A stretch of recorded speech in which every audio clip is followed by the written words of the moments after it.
अध्याय 5 देख रहे हैं। जब जनता बगावत करती है 1857 और उसके बाद।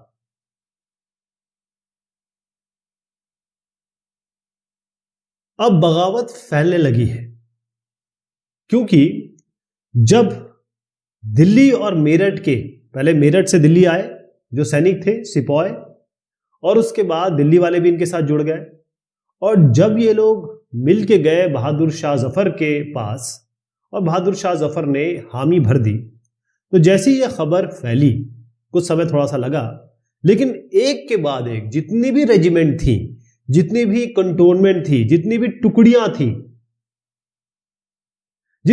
थी, यहां के जितने भी सिपाही थे उन सब ने विद्रोह करना शुरू कर दिया।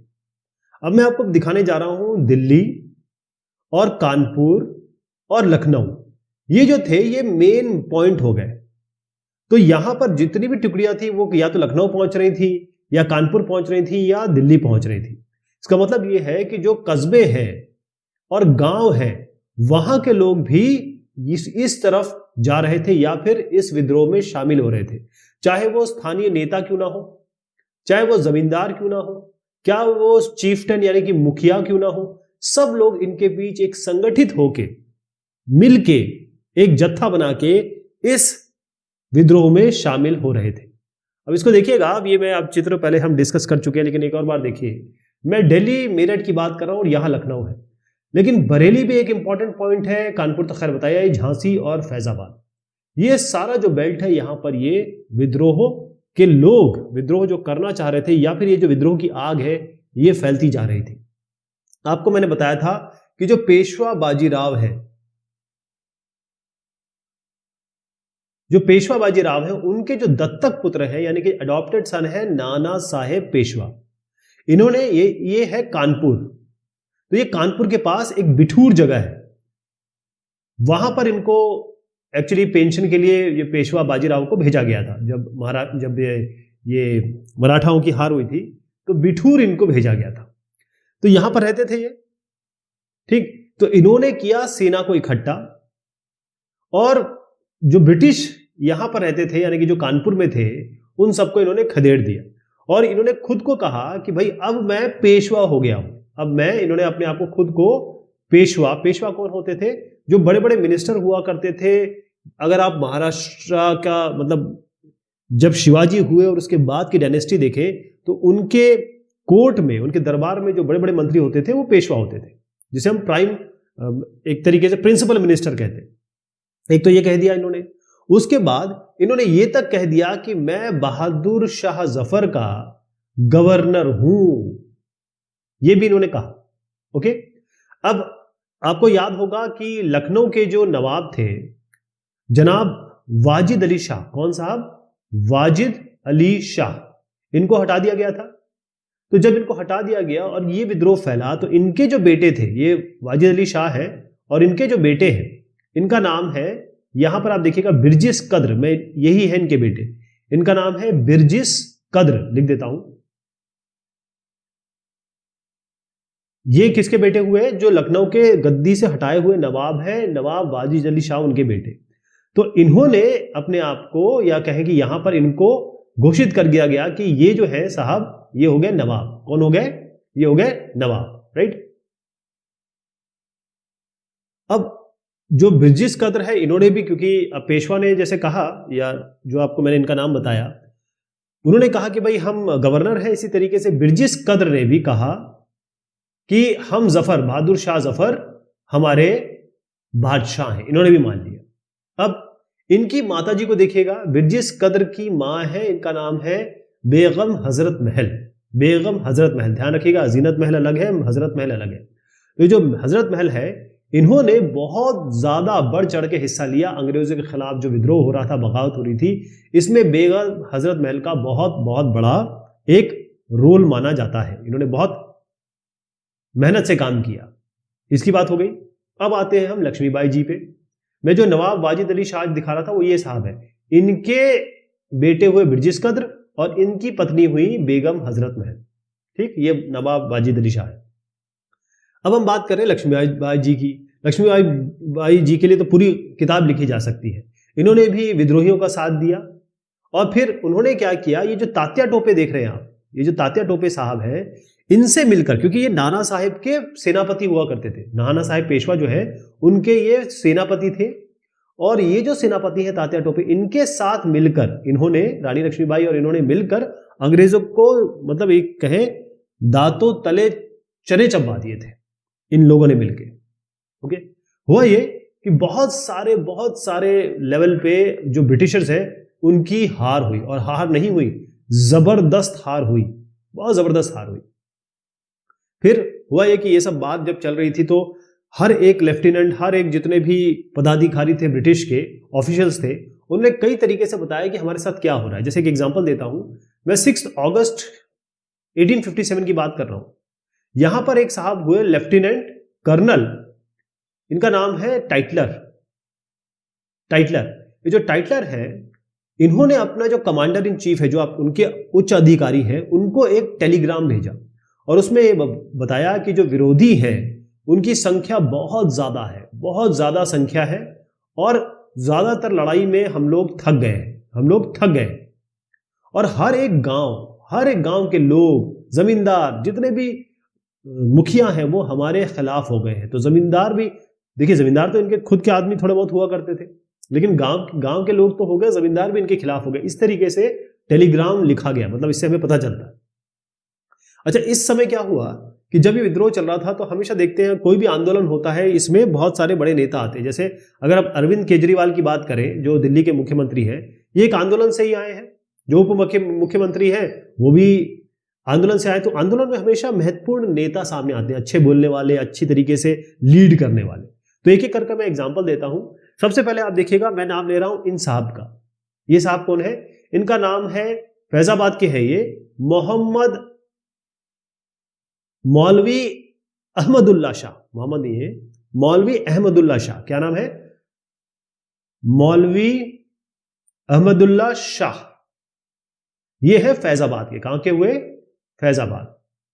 आपको याद होगा कि ये जो इलाका मैंने आपको दिखाया है, इसमें मैंने फैजाबाद भी दिखाया, इसलिए इसको वाइट किया हुआ है। ये भी बड़ा एक पॉइंट था। तो इन्होंने एक घोषित कर दिया कि भाई अंग्रेजों की तो हार होने वाली है, जल्दी इनका शासन खत्म हो जाएगा। ये हो गए। उसके बाद अगर आप बाकी लोगों के बारे में देखें, बहुत सारे नेता इसमें आए हैं, ये केवल यही नहीं।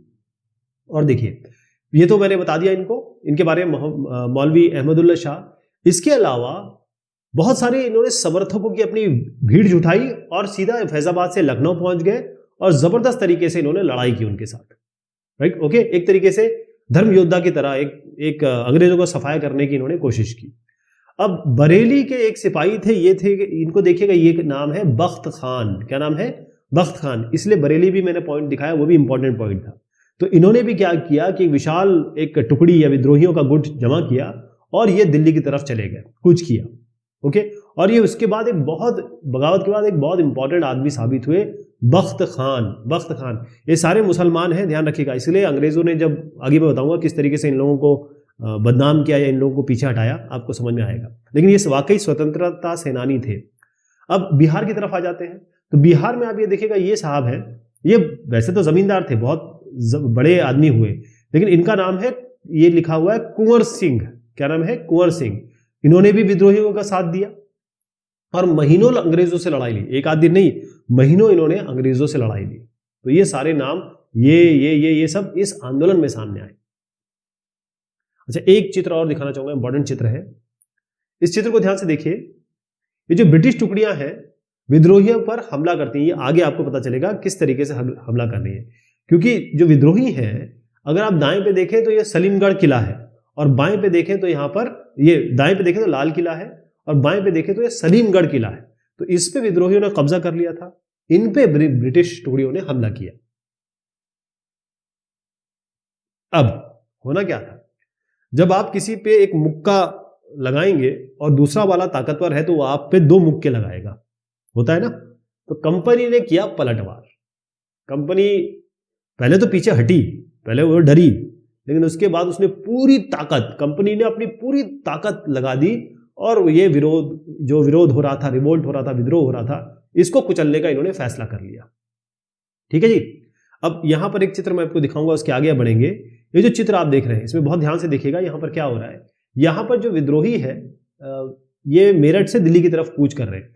अब 3 सितंबर 1857 की बात है, इसको अंग्रेजी सेनाओं को और ज्यादा हथियार गोले पहुंचाए गए। अब अंग्रेजी सेनाओं को हथियार पहुंचाया जा रहा है ना, और 7 मील लंबी हाथियों की एक कतार थी, एक लाइन थी, जो गाड़ियों पर जो लदा सामान है या असलहा गोला बारूद। अब इतना बड़ा इन्होंने एक एक्शन लिया, और क्योंकि अब कंपनी का पलटवार होना था, तो इन्होंने क्या किया, एक तो इन्होंने इंग्लैंड से बहुत सारे फौजी मंगा लिए, क्योंकि ये लड़ाई एक आध दिन तो चली नहीं, ये तो सालों चली। तो पहले तो इन्होंने बहुत सारे सोल्जर फौजी मंगवाए, और फिर फटाफट करके नए इन्होंने कानून बना लिए। नए कानून क्यों बनाए कि जब इन लोगों को पकड़ा जाएगा, जब इन लोगों को कब्जे में लिया जाएगा, तो इन पे फटाफट हम एक तो कानून के तहत सजा इनको दे सके।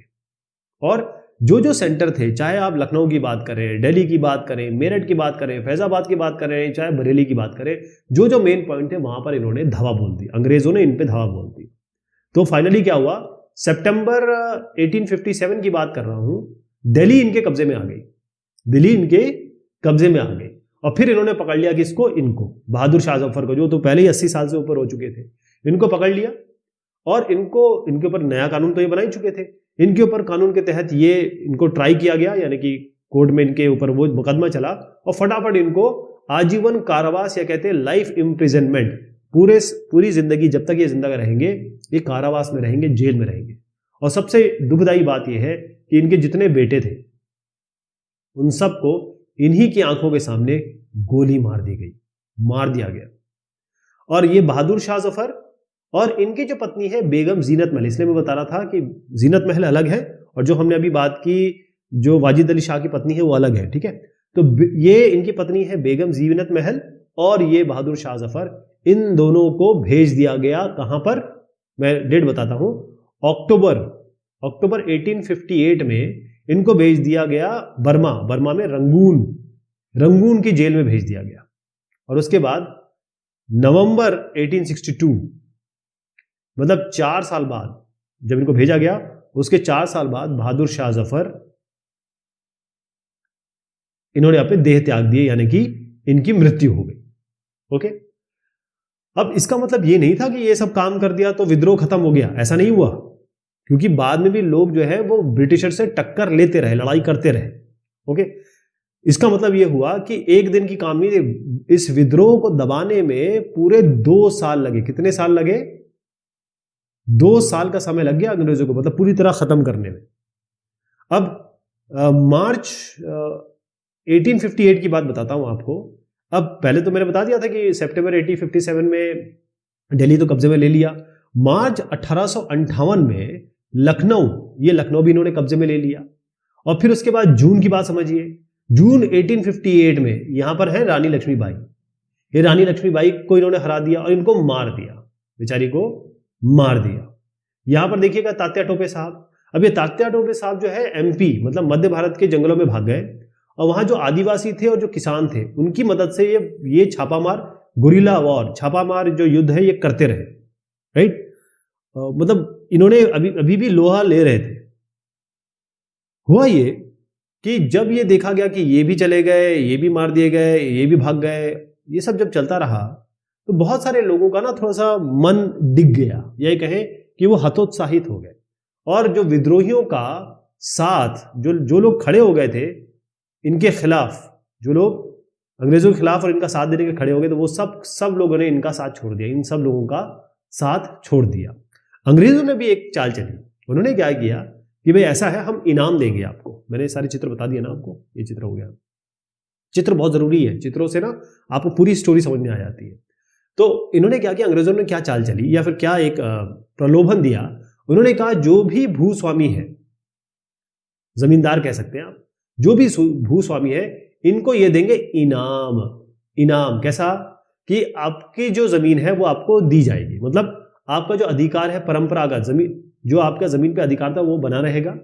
और जिन्होंने भी विद्रोह किया है, अगर कोई भी विद्रोही है, अगर वो समर्पण कर देता है, यानी अपने आप को अंग्रेजों के हवाले कर देता है, तो एक चीज और है, हवाले कर दीजिए, लेकिन आपने किसी वाइट की, किसी गोरे की हत्या ना की।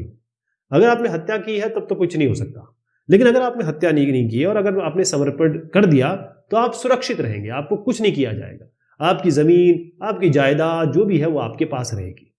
लेकिन फिर भी बहुत सारे सिपाही, सैकड़ों विद्रोही, सैकड़ों नवाब, राजा, इन सब पे मुकदमे चला दिए गए और इनको मार दिया गया फांसी देके, सबको फांसी पे लटका दिया गया। ऐसा किया इन्होंने। अब जब विद्रोह हो गया, उसको दबा दिया गया, तो उसके बाद क्या हुआ? उससे पहले मैं आपको एक चित्र दिखा दूं। यहां पर आप देख रहे हैं कि जो अंग्रेज की टुकड़ियां हैं वो दिल्ली में घुसने के लिए जो कश्मीरी गेट है उसको बारूद से उड़ा रही है। ओके, और अगर आप दूसरी चीज देखें कि अंग्रेज की टुकड़ियां जो कानपुर के पास है वो विद्रोहियों को पकड़ लेती है। तो यहां पर भी चाहे आप किसी भी चित्र को देखें आपको समझ में आ जाएगा कि कैसे विद्रोह को दबाया गया, पूरी ताकत से दबाया गया। लेकिन जब विद्रोह हो गया उसके बाद क्या? 1859 तक, 1857 तक शुरू हुआ और 2 साल लग गए इनको इसको दबाने में। लेकिन जो पहले ये काम कर रहे थे, पहले जो इनकी नीतियां थी अंग्रेजों की, ब्रिटिश गवर्नमेंट की या ब्रिटिश जो भी थे, उस नीतियों के सहारे तो ये चला नहीं सकते थे अब, क्योंकि इतना बड़ा कांड हो चुका था। तो फिर इन्होंने बहुत सारे बदलाव किए कि किस तरीके से हिंदुस्तान को, हिंदुस्तानी लोगों को कैसे अपना प्रशासन उन पे किया जाए, कैसे गवर्नेंस की जाए। तो पहली चीज इसमें बहुत इंपॉर्टेंट है कि भाई एक नया कानून, सबसे इंपॉर्टेंट यही है कि एक नया कानून इन्होंने बनाया। और ये कहें कि नया कानून इस तरीके से बनाया कि ईस्ट इंडिया कंपनी, जिसकी बात हम 1857 से पहले 100 साल तक ईस्ट इंडिया कंपनी ही काबिज रही, उसके सारे अधिकार जो है वो किसके हाथ में दे दिए? इनसे सारे अधिकार ले लिए गए, सारी पावर इनकी ले ली गई। और इनकी सारी पावर किसको दे दी गई? ब्रिटिश साम्राज्य को, यानी कि ब्रिटिश गवर्नमेंट को, जो कि इंग्लैंड में थी।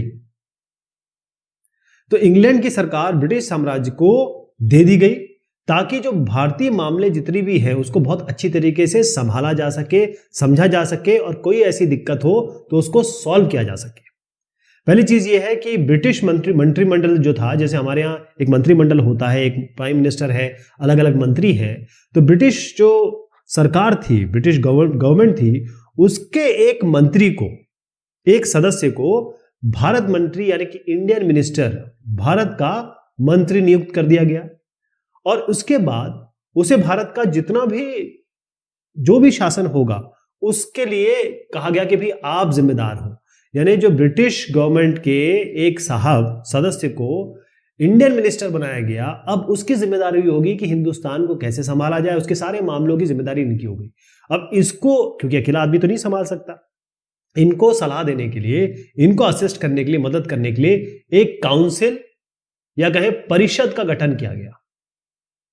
इसको कहा गया इंडियन काउंसिल। क्या कहा गया? Indian council.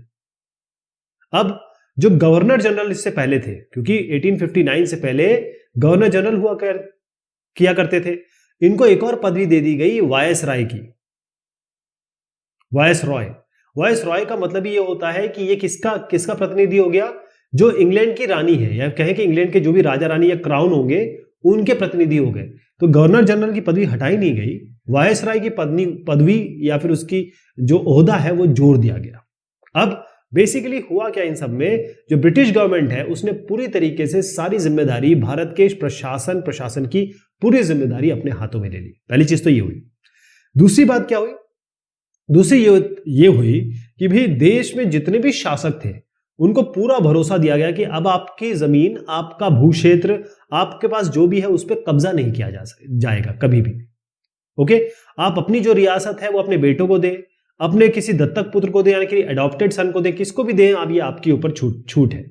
बस आपको ये करना है कि जो ब्रिटेन की रानी है इसको अपनी रानी मान लीजिए, या राजा को राजा मान लीजिए, और बस ये मान लीजिए कि आप अपना एक शासन चला रहे हैं, लेकिन ब्रिटिशर्स के अंडर में चला रहे हैं, यूके के अंडर में चला रहे हैं। तीसरी चीज इन्होंने की कि क्योंकि जितने भी सिपाहीज थे या सिपाही थे आर्मी में, वो इंडियन सिपाहीज थे, भारतीय सिपाही थे, तो इन्होंने कहा भाई साहब ये कम करना पड़ेगा। तो इंडियन सिपाही, जो भारतीय सिपाही है, इनको एक तो कम किया गया, और जो यूरोपीय सिपाही है, यानी कि जो अंग्रेज हो गए और बाकी जो यूरोपियन सिपाही है, जो क्योंकि स्कॉटिश भी आते हैं ना इसमें, इनकी संख्या बढ़ाने की बात की गई, इसको बढ़ाया गया कि भाई कम से कम 1 से 1 अनुपात में 3 रहेगा। अगर ये सारे के सारे हिंदुस्तानी हो गए तो कभी भी विद्रोह कर देंगे।